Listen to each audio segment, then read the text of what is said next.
All right, let's chat about the remaining three games that took place over the weekend. Let's start with Orlando Pride versus Portland Thorns because we had a very special moment in this game. Portland Thorns taking all 3 points, winning 2-0 on the road against the Pride. Lisa, I think we both had Thorns picked in this one as well. Yes, we Love, did both have Portland love taking that. the win in this one. Love that for us. Tell me what you thought about this game. Yeah, I mean, we both had Portland winning this one, and they did just that. Orlando, a team that has found themselves on a bit of a roller coaster towards the end of this season. They picked up wins, they were picking up points. Now as they head home to Exploria Stadium to play a handful of matches, Seb Hines, interim head coach, wanted to make it a very difficult place for opponents to come in and play. But they're still struggling against some of these really high level teams. I mean, you look at Portland and the depth they have of their bench, of the versatility of the players on the pitch, how they're able to kind of float in and out of different rotations and formations. Portland makes it look really, really easy throughout this year. So in this match, I think the fact that it started in the first half, getting on the board, Yasmin Ryan, a player that has just stepped up incredibly this year for Portland. Yeah, absolutely. Yasmin Ryan has been a player that we've both been keeping an eye on for Portland Thorns, and we really kind of felt that this was the player that was going to go ahead and maybe have an impact for this team, specifically during the midway point of this season. I remember when we were out in LA to go ahead and kind of kick off the CONCACAF championship that was going to be, taking place in July. And we were there for that Portland game against Angel City where they came back and draw. And a huge part of that was the play of Yasmin Ryan. And I just really feel like this player has absolutely forced the issue, right? She's become a player that other teams have to prepare for when it comes to looking at the Portland Thorns coming into town or going on the road. Like, it's not just like, hey, it's like, how are we gonna contain somebody like Sophia Smith? How do we make sure we go ahead and limit what somebody like Christine Sinclair can do? It's more than that. It's like you have to take a look at players like Yasmin Ryan and quite frankly, Hina Sagita in this one as well. Two players that have stepped up massively for the Thorns in this 2022 season. Huge. I mean, Hina Sugita has done a lot for this Portland side, but throughout this game, I think Morgan Weaver was a fantastic player for Portland. She ended up being the main reason that they had so many possessions and attacks, whether she was holding up the play or getting in behind. She ended up having 11 touches in the opposition box, leading Portland. It was really like a great game from them. No Aaron McLeod in goal for Orlando. Yeah. That kind of threw things off. Yeah, I know that when we did our August team of the month, this was a player that you had kind of giving the accolades to a little bit, saying like, hey, you had a really good August for your team. I'm gonna name you as goalkeeper of the month for my team for my team of August. And they had a really great streak in August if you're the Pride team. And having somebody like McLeod unable to go ahead or unable to go in a game like this against the Thorns, I think perhaps, I don't want to say the writing was on the wall, but it wasn't going to be an easy task for this Pride team that has not only were without somebody like McLeod, but in the midfield they were without somebody like Viviana Villacorta, someone who's also stepped up for this team very recently. And it was announced that she had a successful ankle surgery, but because of that surgery is going to be out for the remainder of the season for the Pride. So, I'm with you. I think in terms of looking at this game and in terms of what was perhaps won and what was lost, I think if you're looking at the Pride, obviously, not only did they suffer a loss in this game, they're now bumped a little bit further into that lower half of the table.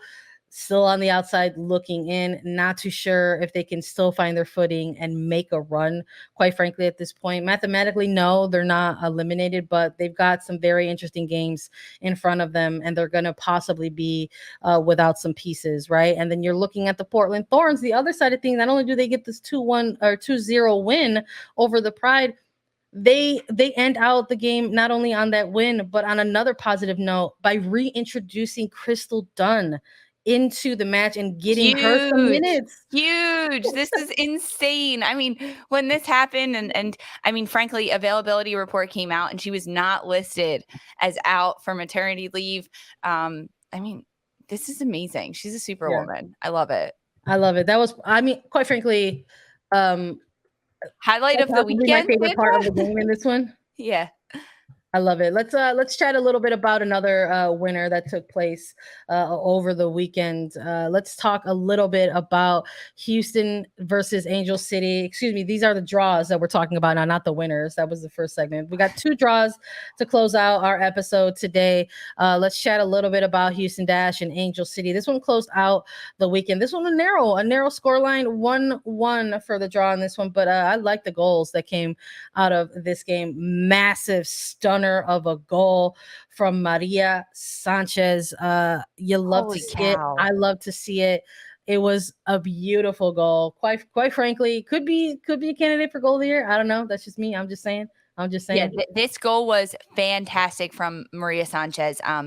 So this match between Houston and Angel City in Houston, this was a really good battle, right? This was one of the teams and the matches that was potentially going to influence standings and kind of what happens at this one. Houston did drop a little. They're now at fourth, just based on how the other teams did, and Angel City still in seventh, right outside of that playoff contention spot. But I mean, the goal from Maria Sanchez was absolutely fantastic. But I think the way you look at like the overall game for this one between Houston and Angel City, it was right before halftime that Houston ended up getting this opportunity from Sanchez. And then the response from Angel City in the 49th minute, right at the start of the second half, was really good. So, like the fact that the middle of this game was a bit back and forth between these two sides, just it was good to see kind of how they balanced each other out, because this matchup was really good and really fun to watch. I think Jane Campbell had a really good match in goal for Houston.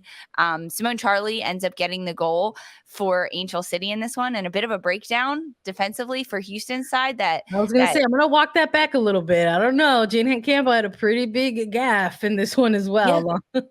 Exactly. I mean, the defensive efforts there for Houston struggle. I mean, they've had lapses all season where they can't close out games, or they let up silly goals like that. And Simone Charlie just made it look so easy. That's why Oh my goodness. forwards put high pressure on, because little moments like that happen. Same for Racing Louisville. That's how Nadia Nadim got the goal. She was just waiting. It was an errant pass by North Carolina.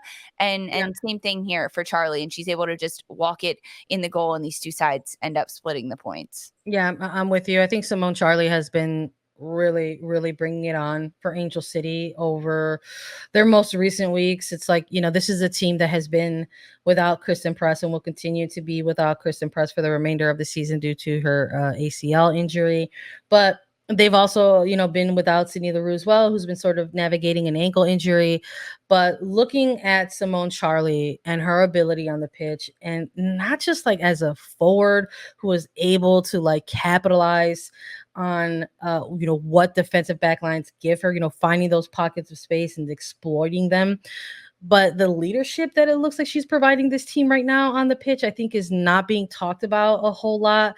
And you could just sort of see it in the way she plays on the pitch and in the body language in which she sort of is also providing direction for the teammates around her. You love to see that, I think, from a player who, in my opinion, I feel sort of taking those next steps, in their pro career. And it's cool to see her doing it with a team like Angel City. The draw, not enough to get Angel City up into the upper half of the standings. They've been on the outside looking in for weeks now, just sort of hovering around that 7th place, and they weren't able to make that leap because not only did they get a draw, but the Chicago Red Stars also getting a draw as well on the road against OL Reign. This is Chicago's 4th game away. This sort of concludes that kind of long road trip from August rolling into September here. But it almost sort of looked a little bit as if perhaps this game was going to go one way, and then it just didn't. You had a player like Mal Pugh, quite frankly, try to go ahead and make sure that Chicago remains in playoff conversations. We had, both teams kind of feeling each other out a little bit here. First goal not coming until the 18th minute with Jordan Heidema getting on the board first. It's sort of like seeing some familiar things here for the Chicago team. These goals that they've been conceding have been coming off of. You talked a little bit about it with Houston, Lisa. It's similar for Chicago. There's been these awkward kind of defensive gaffes and errors that sort of lead to these breakthrough goals, and we saw it for Heidema. But Chicago kind of playing into that. Sometimes when you have that team get that first goal, it kind of shakes things up a little bit, and we saw things kind of level each other out a little bit. We saw Ella Stevens go ahead and get the equalizer for Chicago just ahead of halftime. And then I think if you're Chicago, perhaps the game plan was saying, hey, we're going to bring in a couple of our better players this year. Mal Pugh, Bianca St. George is coming into the second half and then going and chasing it a little bit more after the oil rain. And we've got another penalty that took place over the course of the weekend. Someone's going to have to give us a total number of what we had for penalty kick conversions out of this particular week. But Danny Colaprico making it 2-1 before Rose Lavelle linked up with Megan Rapinoe for another banger. I don't know. It's for me, it's Sanchez and Lavelle. These were the two goals that were most beautiful for me. They truly were stunning. I mean, the Sanchez goal was something special, but who would have thought Rose Lavelle is now an aerial threat? But she sure is. I mean, Rose Lavelle can find ways to score and anywhere on the pitch, apparently. Literally anywhere on the pitch. Just fantastic stuff from the Chicago OL Reign side. When we picked these sides, I had a draw. And you had Chicago in this one. So, of course, I got my prediction right. So I had to throw it out there. I love that. I love that for you, buddy. I love this for both OL Reign and Chicago. Again, we're talking about points just separating number 5, number 6, number 7 as well in the standings. And everybody just sort of kind of staying in place once more with that trio of teams, just sort of closing things out with draws. And I think if you're Chicago, perhaps you're like, it's too bad. We could have possibly had this win. A massive, massive game from a listener. Unfortunately, Rose Lavelle just said, I'm going to go out here and do it myself, and just got on the end of this ball from Rapinoe and just shot it from distance. And not a whole lot you can get on that, I think, if you're even the best goalkeeper in the world. But Nair sort of keeping things at bay and both teams walking out with a draw. And if you're Chicago, perhaps maybe you're like, hey, we didn't get all 3 points, but we walked away with the result. And you're walking away with welcoming the return of Morgan Gautrat.